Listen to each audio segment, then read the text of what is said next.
सुंदर महिला की कहानी। एक अति सुंदर महिला ने विमान में प्रवेश किया और अपनी सीट की तलाश में नजरें घुमाईं। उसने देखा कि उसकी सीट एक ऐसे व्यक्ति के बगल में है जिसके दोनों ही हाथ नहीं है। महिला को उस अपाहिज व्यक्ति के पास बैठने में झिझक हुई। उस सुंदर महिला ने एयर होस्टेस से बोला, मैं इस सीट पर सुविधापूर्वक यात्रा नहीं कर पाऊंगी क्योंकि साथ की सीट पर जो व्यक्ति बैठा हुआ है उसके दोनों हाथ नहीं हैं।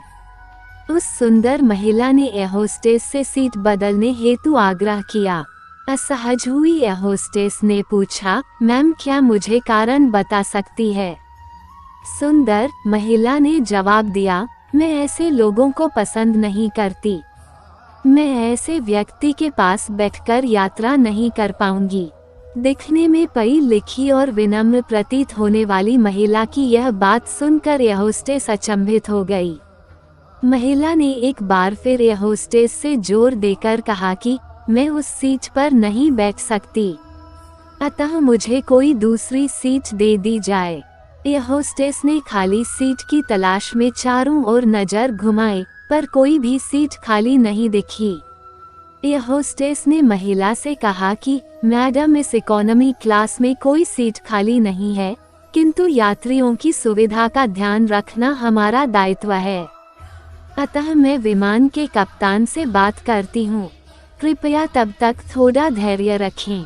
ऐसा कहकर होस्टेस कप्तान से बात करने चली गई। कुछ समय बाद लौटने के बाद उसने महिला को बताया, मैडम, आपको जो असुविधा हुई उसके लिए बहुत खेद है। इस पूरे विमान में केवल एक सीट खाली है और वह प्रथम श्रेणी में है। मैंने हमारी टीम से बात की और हमने एक असाधारण निर्णय लिया। एक यात्री को इकोनॉमी क्लास से प्रथम श्रेणी में भेजने का कार्य हमारी कंपनी के इतिहास में पहली बार हो रहा है।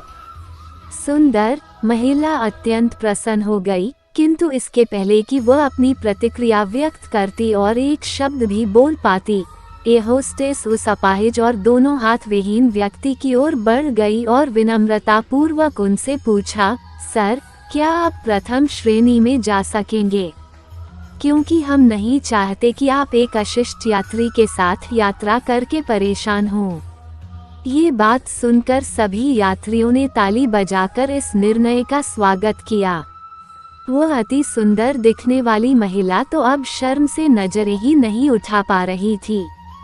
तब उस अपाहिज व्यक्ति ने खड़े होकर कहा, मैं एक भूतपूर्व सैनिक हूँ और मैंने एक ऑपरेशन के दौरान कश्मीर सीमा पर हुए बम विस्फोट में अपने दोनों हाथ खोए थे।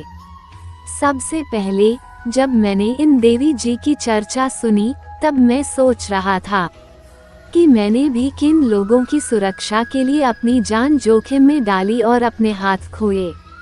लेकिन जब आप सभी की प्रतिक्रिया देखी तो अब अपने आप पर गर्व महसूस हो रहा है कि मैंने अपने देश और देशवासियों की खातिर अपने दोनों हाथ खोए। और इतना कहकर वह प्रथम श्रेणी में चले गए।